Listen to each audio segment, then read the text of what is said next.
Hey guys, welcome है आप सभी का आपके खुद के अपने YouTube channel A to Z chemistry पे। तो हम कर रहे थे चैप्टर नंबर 3 और इसी सीरीज़ के अंदर चैप्टर नंबर 3 इलेक्ट्रोकेमिस्ट्री के इस सीरीज़ में स्टार्ट करते हैं आज का नया टॉपिक। हाँ जी, तो देखिए नेक्स्ट टॉपिक है आपके पास कंडक्टर। क्या होते हैं कंडक्टर? बहुत आसान टॉपिक है आज का, कुछ भी मुश्किल नहीं है। कंडक्टर क्या होते हैं? सिंपल लैंग्वेज में आपने पढ़े हैं कि कंडक्टर वो होते हैं, चाहे आप ले आओ मोल्टन स्टेट के अंदर किसी भी इलेक्ट्रोलाइट को, चाहे आप ले आओ उसको एक्वियस स्टेट के अंदर, चाहे आप मोल्टन स्टेट के अंदर ले आओ, चाहे वो एक्वियस स्टेट के अंदर ले आओ, वो क्या करवाएगा? वो इलेक्ट्रिसिटी पास करवा सकता है। पैसेज होगा किस चीज़ का? इलेक्ट्रिसिटी का, मतलब करंट फ्लो करेगा ही करेगा। ठीक है, तो जिसमें से इलेक्ट्रिसिटी पास हो सकती है वो क्या कहलाता है? आपका कंडक्टर। उसी के अपोजिट आपने इंसुलेटर के अंदर क्या पढ़ा है? इंसुलेटर के बारे में, जो ये सब कुछ नहीं करवाता। ठीक है, जिसमें से इलेक्ट्रिसिटी पास नहीं हो सकती, चाहे मोल्टन स्टेट आ जाए चाहे एक्वियस स्टेट आ जाए, वो किसी भी रूप के अंदर इलेक्ट्रिसिटी कंडक्ट नहीं करवाएगा। इंसुलेटर दो टाइप का होता है, एक होता है मेटेलिक, एक होता है आपका मेटेलिक के अंदर क्या होता है? एक आता है मेटेलिक, एक होता है इलेक्ट्रोलिटिक। मेटेलिक के अंदर क्या होता है? मेटल्स, देखो नाम से क्लियर हो रहा है, मेटल्स की वजह से, मेटल की वजह से, मेटल के अंदर होता है फ्लो ऑफ इलेक्ट्रॉन की वजह से। इसके अंदर जो मेन रीज़न है, ये क्वेश्चन कई बार एक नंबर में पूछा जा सकता है, फ्लो ऑफ इलेक्ट्रॉन की वजह से कंडक्शन होती है। इसके अंदर एक नंबर में क्वेश्चन पूछा जाता है, मेटेलिक कंडक्टर के अंदर flow of electron he reason है किस चीज़ का? कंडक्शन करवाने का। मेटेलिक कंडक्टर के अंदर इलेक्ट्रॉन रीज़न है, ध्यान देना मेरी बात पे, मेटेलिक कंडक्टर के अंदर इलेक्ट्रॉन रीज़न है किस चीज़ का? इलेक्ट्रिसिटी पास करवाने का। एक नंबर में स्टार मार्क। जबकि इलेक्ट्रोलिटिक कंडक्टर के अंदर कौन है? Flow of ions. इसके अंदर फ्लो होता है किस चीज़ का? आयंस का, जिस वजह से इलेक्ट्रिसिटी कंडक्ट होती है। इसके अंदर फ्लो होता है किस चीज़ का? इलेक्ट्रॉन का, जिस वजह से क्या होती है? इलेक्ट्रिसिटी कंडक्ट होती है। ठीक है, इसके अंदर इलेक्ट्रॉन्स का फ्लो, जिस वजह से इलेक्ट्रिसिटी कंडक्ट, इसमें आयंस का फ्लो, इस वजह से। एक एक नंबर में कई बार ये क्वेश्चन पूछ लिए जाते हैं। तो ये दो टाइप के कंडक्टर होते हैं, metallic conductor and electrolytic conductor. Electrolytic conductor के अंदर आयंस जो होते हैं वो फ्लो करते हैं, जो अभी तक आप पढ़ के आए हैं। इलेक्ट्रोलिसिस के कंसेप्ट के अंदर जो हमने पढ़ा, केटायन में जो इलेक्ट्रोलाइट होता है वो कन्वर्ट हो जाता है केटायन के अंदर और अनायन के अंदर। तो केटायन और अनायन के अंदर जब वो कन्वर्ट हो जाता है तो cations are move towards cathode and anions are move towards anode. अब ये जो मूवमेंट होती है यही क्या कहलाती है? आपकी कंडक्शन कहलाती है। डन, तो ये चीज़ हो जाती है। इसी के अपोजिट जो इंसुलेटर होता है, कहते हैं चाहे आप किसी भी अवस्था में चले जाओ, चाहे आप मोल्टन स्टेट में चले जाओ, चाहे आप एक्वियस स्टेट के अंदर चले जाओ, एट एनी कॉस्ट, वो किसी भी हालत में क्या पास नहीं करवाता? इलेक्ट्रिसिटी कंडक्ट नहीं करवाएगा।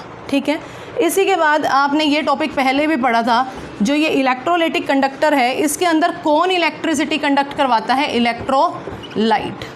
होती किस वजह से है? आयंस की वजह से है। इलेक्ट्रोलाइट दो टाइप के होते हैं, ये हम पहले पढ़ चुके हैं, दोबारा आ गया आपके पास, स्ट्रॉन्ग और वीक। स्ट्रॉन्ग इलेक्ट्रोलाइट कौन सा होता है? Which can dissociate into possible number of ions. और वीक इलेक्ट्रोलाइट कौन सा होता है? जो पूरी तरह नंबर ऑफ आयंस में कन्वर्ट नहीं होता। ये छोटे छोटे से टॉपिक हैं, कुछ भी आज मतलब कुछ ऐसा नहीं है कि मुश्किल है इसके अंदर। ठीक है, अब थोड़ा सा और इसको आगे की तरफ बढ़ाते हैं। ये कर दूँ अब, इसके अंदर क्या है सुनिए। नॉन इलेक्ट्रोलाइट एक और टाइप भी होती है, जिसे कहते हैं, इंसुलेटर अलग है, नॉन इलेक्ट्रोलाइट अलग है, एक और है नॉन इलेक्ट्रोलाइट। इंसुलेटर में तो आप बात करते हैं कि एक्वियस स्टेट के अंदर या मोल्टन स्टेट के अंदर। अब ये भी यही बात करता है, कहता है इलेक्ट्रोलाइट के आगे नॉन लग गया, it is a type of insulator also.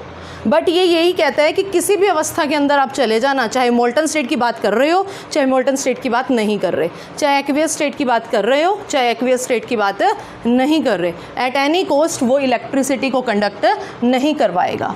Which do not allow the passage of current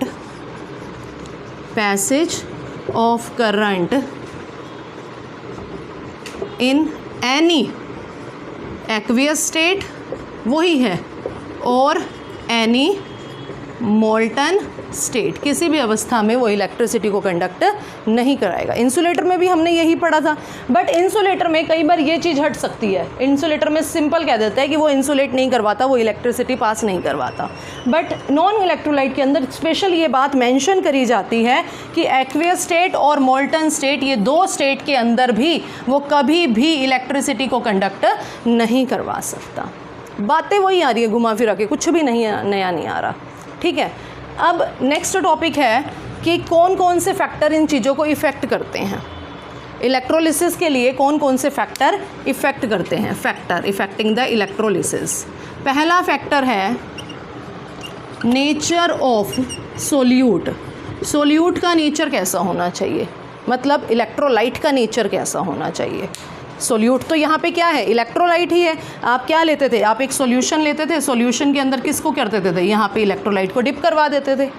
कहता है जो सोल्यूट है ना, उसका नेचर भी दो बातों पे डिपेंड करता है कि जैसे आपके पास NaCl लिया है, ये स्ट्रॉन्ग है, जबकि CH3COOH कैसा है, वीक है। अब सोल्यूट, और ये भी सोल्यूट का ही पार्ट है, ये भी सोल्यूट का ही पार्ट है, इनके बीच में फोर्स ऑफ अट्रैक्शन कैसी होनी चाहिए, स्ट्रॉन्ग ना, तभी ये अच्छा सोल्यूट कहलाएगा। इसके बीच में फोर्स ऑफ अट्रैक्शन अच्छी नहीं है क्योंकि ये वीक भी है और ये पूरी तरह डिसोशिएट नहीं भी। यहाँ पे हमने डिसोसिएशन वाली बात नहीं करनी। यहाँ पे इंपॉर्टेंट पॉइंट क्या है, नेचर ऑफ सोल्यूट में क्या बात करता है, कहता है सोल्यूट पार्टिकल और सोल्यूट पार्टिकल के बीच में फोर्स ऑफ अट्रैक्शन अच्छी होनी चाहिए। जितनी अच्छी फोर्स ऑफ अट्रैक्शन होगी सोल्यूट और सोल्यूट के अंदर, उतनी ही अच्छी वो इलेक्ट्रोलिसिस की प्रोसेस देगा। क्यों, क्योंकि सोल्यूट और सोल्यूट की फोर्स ऑफ अट्रैक्शन जितनी अच्छी होगी वो उतना ही अच्छा इलेक्ट्रोलाइट कहलाएगा। समझ गए मेरी बात, ठीक है। तो यहाँ से ये बात कंक्लूज़न निकाला कि सोल्यूट और सोल्यूट की जो फोर्स ऑफ इंट्रैक्शन है, फोर्स ऑफ इंट्रैक्शन है, वो कैसी होनी चाहिए, हाई। जितनी अच्छी होगी उतना ही ज़्यादा इलेक्ट्रोलिसिस की प्रोसेस, इलेक्ट्रोलिसिस क्या होगा, उतना ही अच्छा होगा। समझ गए। दूसरा फैक्टर नेचर ऑफ सॉल्वेंट या नेचर ऑफ सॉल्वेंट। इसके अंदर पता है कौन सी इंट्रैक्शन आएगी, इसके अंदर आएगी सोल्यूट और सॉल्वेंट के बीच की इंट्रैक्शन, सोल्यूट और सॉल्वेंट की। अब ये तो बहुत आसान है, सोल्यूट और सॉल्वेंट। अब सोल्यूट और सॉल्वेंट ने अगर आपस में टाइटली होल्ड करा हुआ है तो क्या वो आसानी से छूट जाएगा, नहीं। तो क्या वो डिसोशिएट हो पाएगा, नहीं। मतलब फोर्स ऑफ अट्रैक्शन कैसी होनी चाहिए, यहाँ पे वीक होनी चाहिए। जितनी फोर्स ऑफ अट्रैक्शन इसके अंदर सोल्यूट और सॉल्वेंट के अंदर कैसी होगी, वीक। अगर ये फोर्स आपकी वीक होगी तभी जाके वो इलेक्ट्रोलिसिस अच्छी करवा पाएगा। समझ गए। ये फोर्स स्ट्रॉन्ग होनी चाहिए जबकि ये फोर्स वीक होनी चाहिए। इज़ दैट क्लियर, ठीक है। उसके बाद थर्ड फैक्टर है इसके अंदर विस्कोसिटी। एक फैक्टर आता है विस्कोसिटी। ये क्वेश्चन इसमें से एक एक नंबर के कई बार निकल जाते हैं, इसलिए करना ज़रूरी है। थर्ड फैक्टर आ जाता है हमारे पास विस्कोसिटी। विस्कोसिटी क्या है, विस्कोसिटी क्या होता है, अगर हम सिंपल लैंग्वेज में बात करें तो विस्कोसिटी होता है गाढ़ापन। आपने शहद को देखा होगा, हनी को, अगर एक तरफ आप हनी ले लेते हो, एक तरफ आप वाटर ले लेते हो, वाटर को अगर आप गिराते हो तो वो फटाफट से फ़्लो कर जाता है, जबकि हनी को आप पोर करते हो, गिराते हो तो वो जल्दी से फ़्लो नहीं करता। क्यों, क्योंकि उसकी विस्कोसिटी क्या होती है, ज़्यादा होती है। इसका मतलब आयोनिक कंडक्शन के लिए, अब आप खुद बता दीजिए, आयोनिक कंडक्शन के लिए विस्कोसिटी कैसी होनी चाहिए, लो। विस्कोसिटी शुड बी लो। जितनी कम विस्कोसिटी होगी उतनी ज़्यादा इलेक्ट्रोलिसिस की प्रोसेस शार्प होगी। मेरी बात समझ में आ गई। क्यों, क्योंकि विस्कोसिटी के साथ डेंसिटी आती है। विस्कोसिटी जितनी कम होगी वो उतना ही जल्दी फ़्लो कर पाएगा। जैसे वाटर की विस्कोसिटी बहुत कम होती है, ठीक है, तो वो इतना ही जल्दी फ़्लो करेगा और उतना जल्दी फ़्लो वो करेगा तो वो आयंस के साथ मूवमेंट देगा। डन, ये चीज़ें। यहाँ तक तो था बच्चों वाला टॉपिक्स। अब थोड़ा सा चलते हैं आगे और अब इम्पॉर्टेंट टॉपिक शुरू हो रहा है। आगे देखिए, अब 2-3 इम्पॉर्टेंट डेफिनेशंस हैं जो बताने जा रही हूँ और उसके बाद एक लास्ट शुरू होगा जो आपने फिज़िक्स में किया था, ओम्स लॉ। सुनिए, कंडक्टेंस क्या होता है। कंडक्टेंस, कंडक्टर तो हमने पढ़ लिया, यहाँ से इम्पोर्टेंट शुरू हो गया। कंडक्टर तो हमने पढ़ लिया। कंडक्टेंस क्या होता है, कंडक्टर की पावर कंडक्टेंस। ठीक है, तो क्या डेफिनेशन बनी, द पावर या स्ट्रेंथ, या पावर कह दी या कह दी स्ट्रेंथ ऑफ किस चीज़ की, कंडक्टर इज कॉल्ड क्या, कंडक्टेंस। किससे डिनोट कर दोगे, आप डिनोट कर दो किससे, सी से। एक फॉर्मूला आएगा सी के लिए 1/r। ये r क्या होता है अभी आगे जाके बताने वाली हूँ, नेक्स्ट टर्म मेरे पास यही है, रेजिस्टेंस। ठीक है, 1/r। कंडक्टर हमेशा किसका उल्टा होता है, रेजिस्टेंस का उल्टा। r यहाँ पे क्या है, रेजिस्टेंस। एक लॉ आएगा अभी जो आपने फिज़िक्स में पढ़ा भी होगा, ओम्स लॉ। ओम्स लॉ के अंदर ये सारी चीज़ें आएंगी, रेजिस्टेंस क्या होता है, कंडक्टर क्या होता है, ये सब दोबारा आएगा। रेजिस्टेंस क्या होता है, रेजिस्टेंस को आपने पढ़ा होगा, ओम से डिनोट किया जाता है, सिंबल होता है क्या, ओम। क्या होता है रेजिस्टेंस, रेजिस्टेंस होता है जब भी आप किसी वायर से करंट पास करवा रहे हो, रास्ते में कोई रुकावट आ जाती है, रास्ते में कोई ऑब्स्टेकल क्रिएट हो जाता है, वो रुकावट, वो ऑब्स्टेकल आपका क्या बनता है, रेजिस्टेंस। ठीक है, अभी फैक्टर्स करेंगे, ये सारी चीज़ें दोबारा करेंगे। अब इसके लिए सबसे पहले आता है हमारा ओम्स लॉ।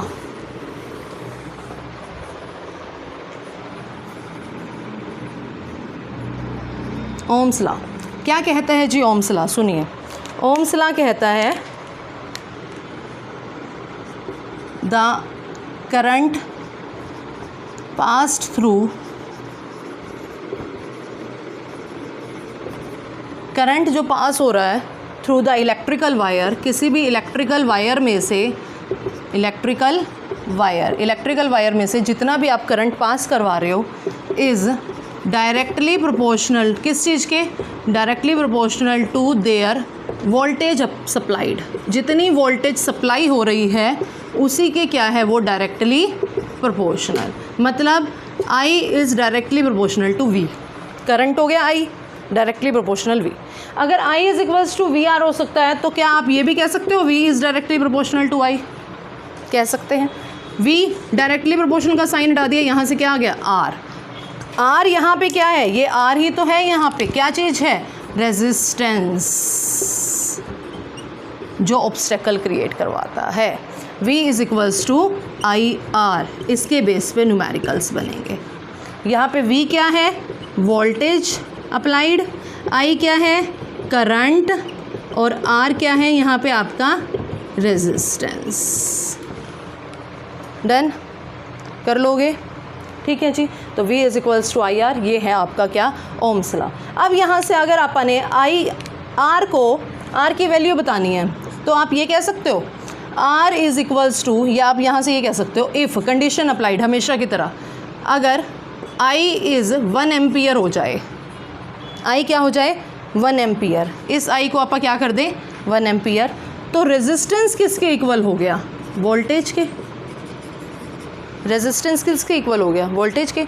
तो रेजिस्टेंस में be defined as equals to किसके, वोल्टेज के। कब, when current of 1 ampere is passed, जब 1 एम्पियर करंट पास हो रहा है उस टाइम पे I किसके इक्वल हो, R किसके इक्वल हो गया आपका, वोल्टेज के इक्वल कह सकते हो।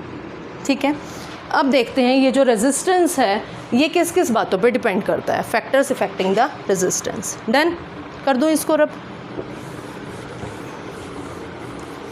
अब देखिए factors affecting the resistance, resistance को कौन कौन से फैक्टर्स इफेक्ट करते हैं। रेजिस्टेंस पता लग गया, रेजिस्टेंस एक तरीके की रुकावट है, रेजिस्टेंस एक तरीके का ऑब्स्टेकल है जो किसी भी वायर के अंदर रुकावट पैदा कर सकता है, करंट को फ्लो होने से रोक सकता है। ओम से इसको डिनोट करते हैं। ठीक है, किस किस बात पे डिपेंड करता है, सबसे पहला लेंथ, लेंथ पे डिपेंड कर रहा है, length L। Resistance is directly proportional to length. जितनी वायर की लेंथ लंबी होगी, इसका मतलब क्या है, एक तो वायर है आपके पास इतनी, एक वायर है आपके पास इतनी, जितनी लंबी वायर होगी उसका रेजिस्टेंस उतना ही क्या होगा, ज़्यादा होगा।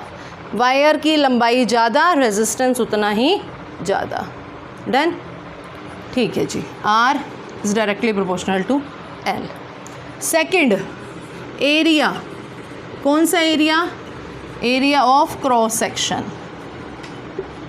क्रॉस सेक्शन एरिया कौन सा होता है? ये वाला होता है जी क्रॉस सेक्शन एरिया। जैसे कोई वायर है आपके पास, ये वायर है, ये वायर है, इसकी मोटाई होगी कुछ ना कुछ, ये होता है cross section area.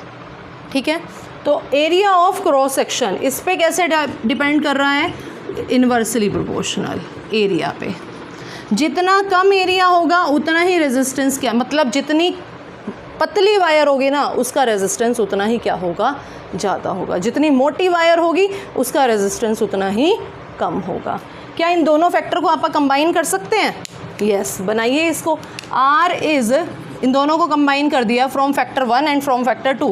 R is L upon में A, तो R इज़ इक्वल्स टू रो, यहाँ से जो आया है रो L बाय A। अब यहाँ से ये जो रो कहलाता है, ये रो ही कहलाती है क्या? ये टर्म कहलाती है कांस्टेंट ऑफ रेजिस्टेंस, जिसको क्या कहा जाता है? रेजिस्टिविटी। रेजिस्टिविटी कांस्टेंट है ये रेजिस्टेंस का। अगर अब condition applied, if length is 1 centimetre and area is 1 centimetre square, ये भी 1 कर दूँ, ये भी 1 कर दूँ, तो रो किसके इक्वल हो जाएगा? R के। हमेशा की तरह यही करते हैं, उस टाइम पे रो किसके इक्वल हो जाएगा? आपका R के। तो resistivity becomes equals to resistance. कब? When length of 1 centimetre, when length of 1 centimetre and area of cross section is 1 centimetre square. तो जब आप ये दोनों कंडीशन अप्लाई कर देते हो उस टाइम पे रेजिस्टिविटी आपकी किसके इक्वल हो जाएगी? रेजिस्टेंस के। आई होप सभी को समझ आ रहा होगा। ठीक है, तो यहाँ से हमने कर लिया ये। अब इस न्यूमेरिकल पे हमारे फॉर्मूलाज आने हैं, क्वेश्चंस आने हैं। R is equals to rho L by A, star mark कर लो, इस पे न्यूमेरिकल्स आएंगे। ठीक है, अच्छा जी, अब एक दो छोटे छोटे से फॉर्मूला और हैं जिस पे न्यूमेरिकल्स बनेंगे। हमने किया C is equals to 1 upon R, एक तो ये, एक और आएगी यहाँ पे टर्म, एक टर्म आती है जिसे कहते हैं कंडक्टिविटी। कंडक्टिविटी अभी करा था कंडक्टेंस, ये है कंडक्टिविटी। किससे डिनोट किया जाता है? कैपा। के होता है सिंपल, ये कर्व वाला के है कैपा। ये होती है किसके इक्वल? रेजिस्टिविटी के उल्टी, 1 अपॉन में रो। रेजिस्टेंस का उल्टा कंडक्टेंस, रेजिस्टिविटी की उल्टी कंडक्टिविटी। इन दोनों 1 2 3 ये 3 फॉर्मूलाज बनेंगे न्यूमेरिकल के लिए जो अभी करेंगे। ठीक है, तो कंडक्टिविटी का पूछे है क्या? It is the inverse of resistivity. Resistivity का उल्टा कंडक्टिविटी का इन्वर्स कहलाता है, रेजिस्टेंस का उल्टा इन्वर्स कौन कहलाता है? कंडक्टेंस। डन, यहाँ तक हो गया हमारा, कोई डाउट? ठीक है, तो आज की क्लास में हम इतना ही करेंगे।